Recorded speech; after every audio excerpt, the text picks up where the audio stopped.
Shalom, salam damai sejahtera bagi anak-anak semua, khususnya anak-anak sekolah menengah pertama. Pagi hari ini kita akan belajar pada bab pertama untuk kelas 8 tentang hidup beriman. Jadi nanti di dalam bab pertama ini kita akan belajar mengenai hidup beriman dan bagaimana memelihara iman.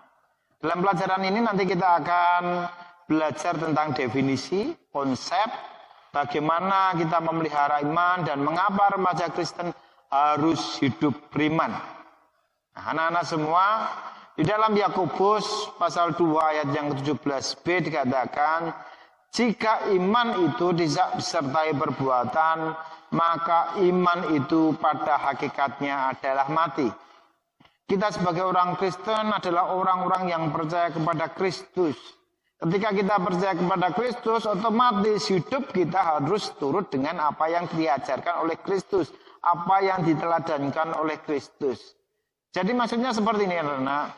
Ketika kita menjadi orang Kristen, kita juga harus bisa hidup seturut dengan apa yang sudah Kristus ajarkan. Dan kepercayaan kita, iman kita itu akan menjadi iman yang hidup.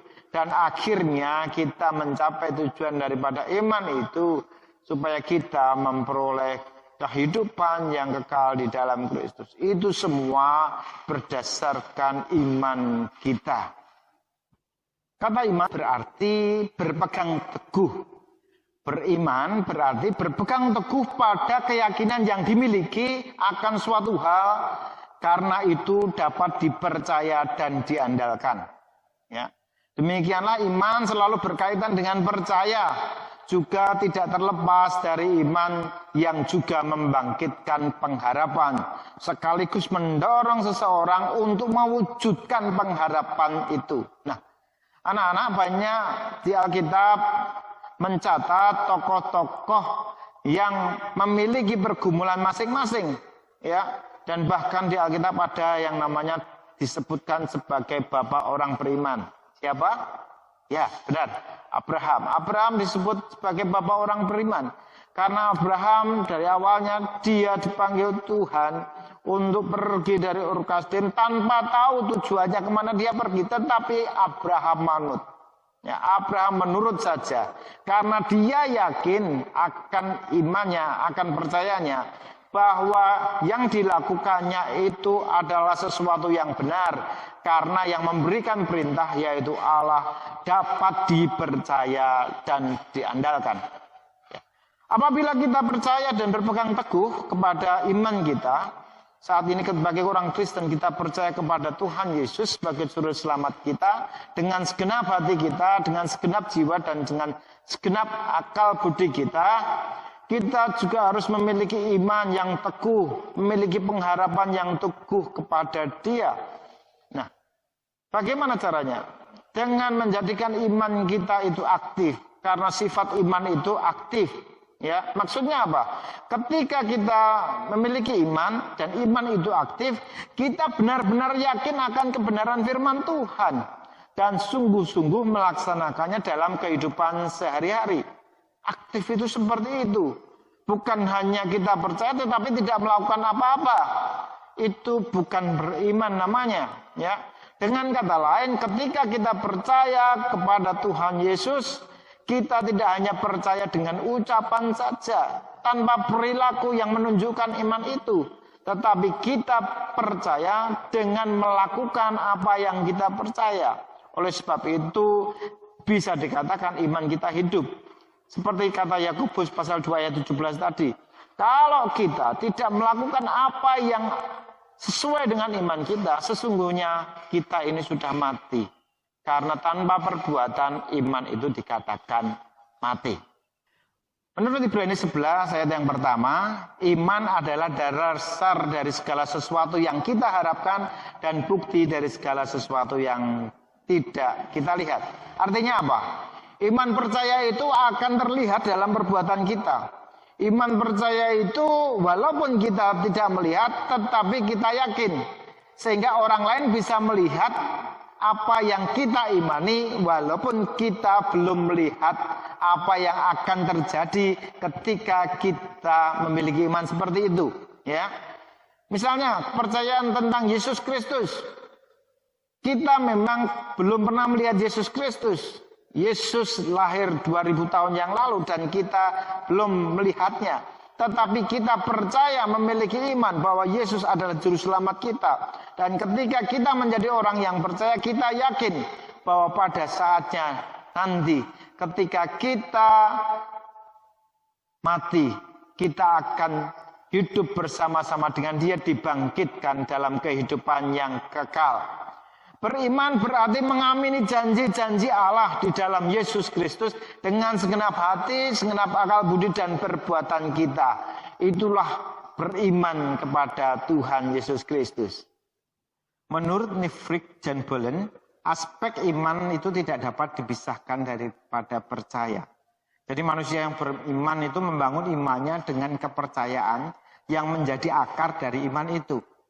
Alkitab di dalam Ibrani pasal yang ke-11 ayat yang 6 mengatakan, tetapi tanpa iman tidak mungkin orang berkenan kepada Allah. Sebab barang siapa berpaling kepada Allah, ia harus percaya bahwa Allah ada dan bahwa Allah memberi upah kepada orang-orang yang sungguh-sungguh mencari Dia. Anak-anak sekalian, kita melihat dari Ibrani pasal yang 11 ini, di dalam Ibrani 11 ini, bukan hanya ayat yang ke-6, tetapi di dalam Ibrani 11 dari ayat yang pertama sampai ayat yang ke-13 kita akan bisa melihat, ya, bagaimana tokoh-tokoh di situ. Tokoh-tokoh menjadi contoh akan iman kita. Ya, tadi di depan Pak Kris sudah bilang ada Abraham, Bapak Abraham yang menjadi bapak orang beriman. Dia mau mengikuti apa yang Tuhan inginkan, walaupun dia tidak tahu kemana Tuhan perintahkan.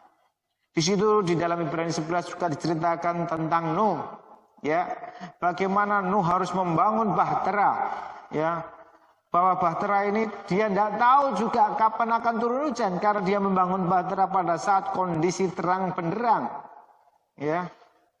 Banyak tokoh yang lain, ada Sarai masuk dalam tokoh itu, ada Henok, ya, yang diangkat Tuhan. Anak-anak bisa melihat sendiri di Alkitabnya, ya, dan kemudian supaya cerita di dalam Alkitab di dalam Ibrani ini tidak hanya berhenti di situ, anak-anak bisa mencari footnote-nya di bawah Ibrani ini, kemudian ditarik ke Perjanjian Lama supaya pernyataan di dalam Ibrani ini bisa tahu cerita lengkapnya di dalam Perjanjian Lama. Ya, belajar Alkitab harus seperti itu sehingga kita akan semakin hari semakin mengerti. Ya, silakan nanti anak-anak mengembangkan diri. Ya, Pak Kris sudah mendahului seperti ini, anak-anak belajar. Ya. Lihat, baca Ibrani 11, kemudian ceritanya dari siapa, tokohnya siapa, lihat ayatnya, lihat foto di bawahnya di dalam Alkitabmu, ya, kemudian tarik masuk ke dalam kitab Perjanjian Lama sehingga tahu ceritanya secara lengkap.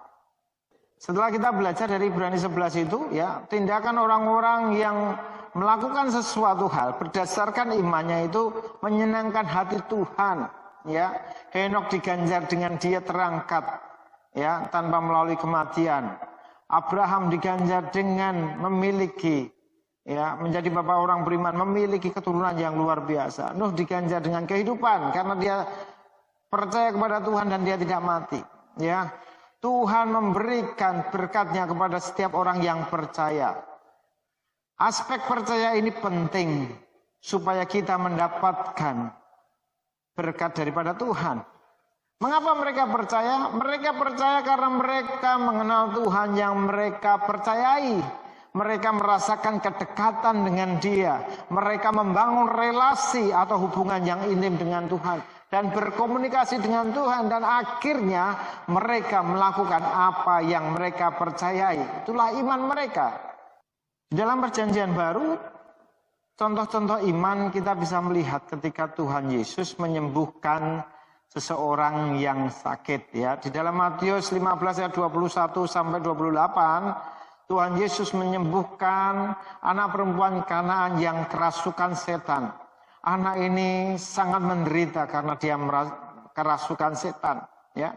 Ketika mendengar Tuhan Yesus ada di daerah situ, maka ibunya ini segera pergi ke sana untuk meminta Yesus menyembuhkan penyakit anak perempuannya. Tetapi ternyata apa? Yang menarik adalah ternyata Yesus cuek terhadap permintaan perempuan ini. Ya, perempuan ini dengan segenap hatinya tetap dia ingin mendekat kepada Tuhan Yesus, tetapi kayaknya kok Tuhan Yesus tidak peduli. Ya, kayaknya kok Tuhan Yesus tidak care terhadap perempuan ini. Ya, tetapi perempuan ini tidak peduli. Ya, yang penting aku percaya bahwa Tuhan Yesus sanggup menyembuhkannya. Ya, akhirnya apa? Akhirnya Tuhan Yesus ya mengatakan sesuatu ya kepada orang lain. Ya, perkataan Yesus kemudian sebenarnya dapat sangat menyakitkan hatinya sebetulnya. Ya, aku tidak baik memberikan roti kepada kalau kita sendiri dikatakan seperti itu mungkin tidak mau ya, kepada anjing ya, tetapi perempuan itu tidak peduli ya, dia bilang tetapi anjing itu makan remah-remah dari kaki tuannya ya. Dan oleh sebab itu Tuhan Yesus bilang, terjadilah apa yang kamu kehendaki, maka anak itu sembuh ya. Dan Tuhan Yesus menjadikan perempuan ini contoh bagaimana seseorang beriman, bagaimana seseorang percaya dan mendapatkan berkat dari percayanya itu, dari imannya itu. Ya. Yang kedua, contoh yang kedua dalam Perjanjian Baru, ketika Tuhan Yesus menyembuhkan hamba perwira di Kapernaum, ya, di dalam Lukas pasal 7 ayat yang 1 sampai dengan yang 10. Hamba perwira itu sakit keras. Ketika hamba ini sakit keras, ternyata perwira ini baik hati. Dia mengusahakan obat untuk hambanya. Kemudian dia menyuruh hamba yang lain untuk datang kepada Tuhan Yesus, meminta Yesus supaya menyembuhkan hambanya. Dan kemudian Yesus berkata, ya aku mau ke sana. Tetapi ternyata perwira itu berbicara apa kepada Tuhan Yesus? Tuhan, aku tidak layak untuk mendapatkan menerima Engkau di tempatku. Katakan saja, maka hambaku itu akan sembuh. Dan akhirnya hamba itu benar-benar sembuh. Luar biasa bukan? Akibat percaya, akibat iman mempunyai dampak yang luar biasa di dalam kehidupan kita. Simpulan dari dua cerita atas tentang Tuhan Yesus, bagaimana Tuhan Yesus bisa menjadikan mukjizat atas diri seorang perempuan Kanaan dan kemudian hamba perwira di Kapernaum. Hal itu terjadi karena mereka berdua percaya dan berpegang teguh kepada Tuhan Yesus. Mereka percaya dengan segenap hatinya, dengan segenap jiwanya, dengan segenap akal budinya bahwa apa yang dipercayanya, dikehendakinya pasti terjadi. Anak-anak, kalau kita beriman dan ingin sesuatu itu terjadi, anak-anak harus percaya dengan sepenuh hati, sepenuh jiwa, dengan akal budinya. Itulah yang dinamakan iman yang aktif, ya.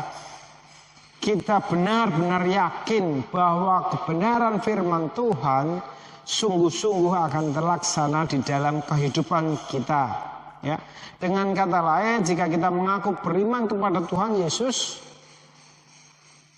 kita percaya bahwa sesuatu yang kita yakini itu akan terjadi karena kita yakin bahwa Yesus adalah orang yang bisa dipercaya dan bisa diandalkan karena Dia Allah yang Maha Kuasa. Anak-anak, ketika tadi kita sudah belajar tentang iman dan percaya, bagaimana seseorang harus memiliki iman yang kuat, iman yang teguh, mempercaya dengan segenap hati dan memiliki pengharapan supaya apa yang dicita-citakan, apa yang diinginkan itu terjadi. Sekarang pertanyaannya, bagaimana kalau seseorang yang sudah memiliki iman akan tetap memiliki iman yang tetap kuat, tetap sehat, dan tetap yakin dan percaya bahwa sesuatu itu akan luar biasa di dalam kehidupannya. Di dalam 2 Timotius 4 ayat 7-8, Rasul Paulus menulis, Aku telah mengakhiri pertandingan yang baik. Aku telah mencapai garis akhir dan aku telah memelihara iman. Sekarang telah tersedia bagiku mahkota kebenaran yang akan dikaruniakan kepadaku oleh Tuhan, Hakim yang adil pada harinya. Tetapi bukan hanya kepadaku, melainkan juga kepada semua orang yang merindukan kedatangannya. Untuk dapat mencapai garis akhir tetap memelihara iman ini ternyata bukan perkara yang mudah. Rasul Paulus sendiri dengan penuh kebanggaan, dengan penuh keyakinannya dia berkata, aku telah mengakhiri pertandingan yang baik. Memelihara iman itu seperti bertanding. Memelihara iman itu ada perjuangan. Kita harus berjuang untuk bisa memelihara iman. Kita harus membutuhkan energi yang luar biasa. Pertanyaannya, apakah kekuatan manusia saja akan sanggup untuk memelihara iman?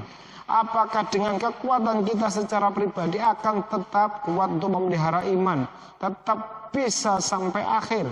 Padahal godaan terhadap keimanan kita itu luar biasa. Baik yang menekan maupun yang menina bubukkan kita. Kita harus tetap hati-hati dan percaya bahwa segala sesuatu itu tidak bisa berjalan dengan mulus-mulus saja. Oleh sebab itu apa yang harus kita ingat? Di dalam Efesus 2 ayat yang 8-9 mengingatkan kita tentang hal itu. Sebab karena kasih karunia kamu diselamatkan oleh iman, itu bukan hasil usahamu tetapi pemberian Allah. Itu bukan hasil pekerjaanmu. Jangan ada orang yang memegahkan diri. Kalau kita ingin yakin, kita ingin percaya dan tetap bisa sampai pada garis akhir, jangan hanya bergantung pada manusia, bergantunglah kepada Allah. Karena iman kita ini bukan usaha kita, itu adalah pemberian. Itu adalah karena Allah memberikan kepada kita supaya kita kuat sampai akhir. Bergantunglah kepada Tuhan supaya imanmu kuat. Bergantunglah kepada Dia supaya kehidupan kita memiliki kekuatan iman yang luar biasa. Jangan mengandalkan diri sendiri karena mengandalkan manusia. Itu adalah hal yang tidak berkenan di hadapan Tuhan. Menjadi orang yang bodoh kalau kita mengandalkan manusia. Andalkan Tuhan untuk tetap memelihara imanmu. Anak-anak, di dalam Efesus 6 ayat 13-18 juga memberi penekanan lagi. Saya bacakan untuk kalian. Sebab itu ambillah seluruh perlengkapan senjata Allah supaya kamu dapat mengadakan perlawanan pada hari yang jahat itu dan tetap berdiri sesudah kamu menyelesaikan segala sesuatu. Jadi berdirilah tegap, berikat pinggangkan kebenaran dan berbaju sirahkan keadilan. Kakimu berkasutkan kerelaan untuk memberitakan Injil damai sejahtera. Dalam segala keadaan pergunakanlah perisai iman. Sebab dengan perisai itu kamu akan memadamkan semua panah api dari si jahat. Dan terimalah ketopong keselamatan dan pedang roh, yaitu firman Allah dalam segala doa dan permohonan. Berdoalah setiap waktu di dalam roh dan berjaga-jagalah di dalam doamu itu dengan permohonan yang tak putus-putusnya untuk segala orang kudus. Jadi anak-anak, ketika kita akan memelihara iman, memang kekuatan daripada Tuhan itu harus menjadi yang terutama di dalam kehidupan kita.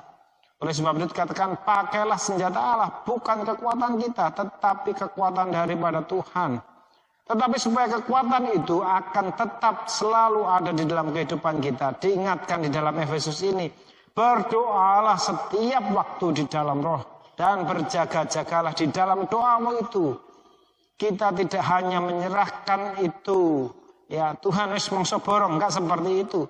Tetapi kita juga diharapkan tetap menyerahkannya itu setiap waktu. Kita tetap harus berdoa setiap waktu di dalam roh dan berjaga-jaga di dalam doa kita itu dengan permohonan yang tak putus-putusnya untuk segala orang kudus. Berdoa dan penyerahan kehidupan kita kepada Tuhan dan yakin bahwa Tuhan akan menolong, menguatkan iman kita. Itulah yang harus kita yakini dan kita lakukan untuk menjadi orang-orang yang tetap menerima keselamatan, tetap percaya di dalam iman kita, dan Tuhan akan melindungi kita, memberkati kita, bahkan memberikan kehidupan kita di dalam kekekalan nanti. Berikut ini ada beberapa ciri orang dalam memelihara imannya. Yang pertama adalah bijaksana dalam memposisikan diri di tengah krisis yang dihadapi. Contohnya adalah seperti Sadrak, Mesah, dan Abednego yang diceritakan di dalam kitab Daniel pasal yang pertama ayat yang ke-8, di mana mereka di dalam suatu saat mereka ada dalam suatu krisis yang besar, di mana mereka harus berhadapan dengan raja karena mereka tidak mau menyembah patung yang dibuat oleh raja. Dan itu suatu krisis yang luar biasa. Tetapi ketika mereka ada di dalam krisis itu, mereka tetap mengambil tempat yang benar, memposisikan diri di tempat yang benar, di mana mereka tetap yakin dan percaya bahwa apa yang mereka yakini, Allah di pihak mereka, itu adalah sebuah kebenaran. Dan karena kebenaran itu, karena posisi yang benar itu, Tuhan menolong mereka. Tuhan menolong mereka dari terbakar oleh api yang menyala-nyala, ya. Akibat ketaatan mereka kepada Tuhan, walaupun mereka dicampakkan di dalam api yang menyala-nyala, Tuhan tetap menyelamatkan mereka. Bahkan akhirnya raja pun juga menaruh hormat pada Allah mereka. Yang kedua, ciri orang yang memelihara iman adalah tetap menghormati norma sosial masyarakat, ya. Dalam konteksnya, di dalam kehidupan Daniel dan kawan-kawannya, ketika mereka hidup di dalam lingkungan yang pluralistik, yang majemuk, namun Daniel yang beriman tidak menjadikannya langsung menolak semua yang ada di situ. Tetapi Daniel juga pandai memilih, ya. Dia tetap menghormati norma yang ada di situ, tetapi dia juga hidup di dalam keyakinannya, ya. Daniel tetap hidup di dalam kondisi di mana dia juga bisa menghormati apa yang dilakukan oleh rajanya, tetapi dia juga tidak ikut apa yang salah menurut dia yang dilakukan oleh penduduk di Babel saat itu, ya. Ketika kita memelihara iman, kita juga harus tetap bisa menghormati norma sosial di masyarakat. Ciri-ciri yang ketiga adalah kita harus bisa menerima keterbatasan sebagai manusia. Manusia adalah ciptaan. Sebagai ciptaan, kita adalah sebuah ciptaan dari Sang Pencipta kita. Sebuah ciptaan, kita memiliki keterbatasan. Kalau kita ciptaan, kita bukan pencipta. Kita harus ingat itu dengan baik. Oleh sebab itu, apa yang dilakukan oleh ciptaan tidak boleh bertentangan oleh Sang Pencipta, ya. Manusia harus tahu apa yang terbatas di dalam dirinya, dan dia tidak boleh untuk melawan apa yang sudah atau kepada Sang Penciptanya. Percaya saja dan memberikan diri dipimpin oleh Tuhan. Itu bukan berarti kita itu bersifat pasif. Orang beriman harus tetap termotivasi untuk belajar dan bekerja. Walaupun kita ini ciptaan. Ciptaan bukan berarti kita loyo, tetapi ciptaan juga tahu batasannya sebagai manusia. Ciri-ciri yang keempat adalah terus menjaga dan membina hubungan yang akrab dengan Tuhan dan melalui doa dan membaca Alkitab.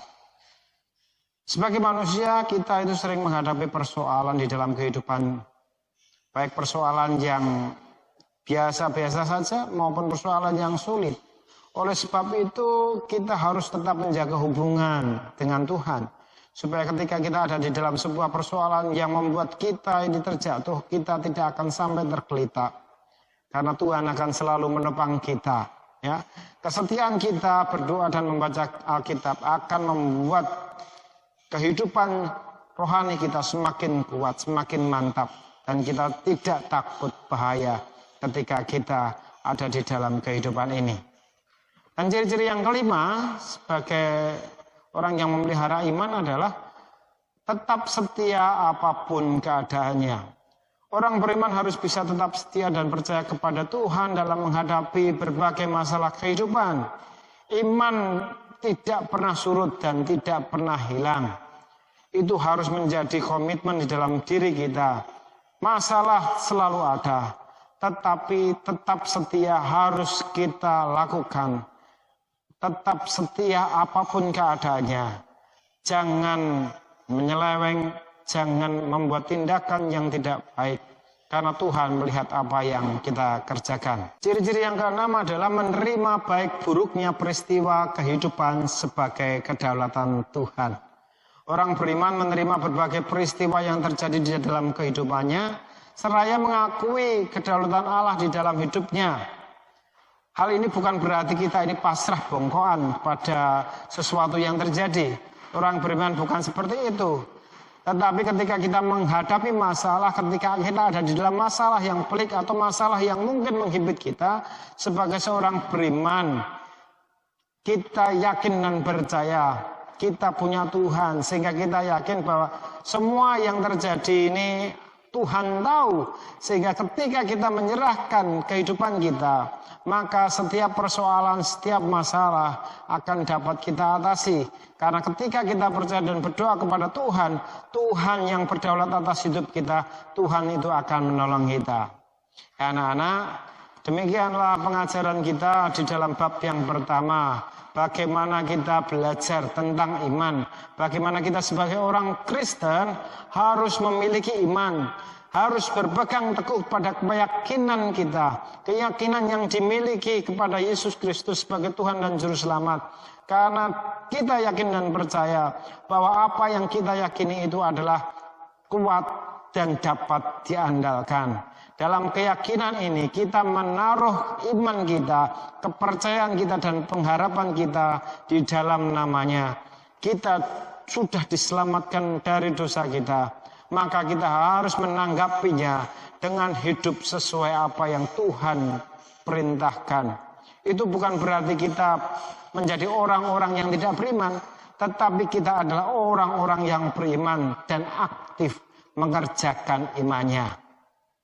Kiranya semoga pengajaran ini dapat anak-anak pahami, dan kita akan bertemu lagi di dalam pelajaran selanjutnya di bab yang kedua. Dan tetap sehat, tetap semangat, jaga kesehatan, Tuhan memberkati. Amin.